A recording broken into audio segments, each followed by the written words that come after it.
Hi, it's Richard, Ankocryl Coatings, here in Peterborough, 2 days after the launch of the Ankocryl range. And today in the pump, we've got the Ankocryl ISO Primer. And I'm excited. So, Tim, let's have a look. Today we've got the 𝗍𝗏 pump, something that you've potentially not seen. We've actually got the settings at around 40 psi. But, let me just tell you a little bit of a trick. You might think these are the settings, but actually if you pull the trigger, this actually gives you the true settings of the air. So if you pull the trigger, it's slightly under 40 psi, but the material's around 40 psi. 33:1 ratio is this pump. We like the pump, it's great. We didn't really like the gun of the pump, so we have adapted this Graco Perform AA gun onto the pump itself. This gun has got a 1340 tip in, with 150 mesh in the gun.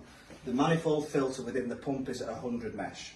Today we're going to be spraying some 12mm standard MDF. There's nothing special about this. It's not moisture resistant. It's none of the big name branded MDF you've seen. This is just a standard MDF 12mm that's been prepared using 180 grit Merkur Gold sanding pad.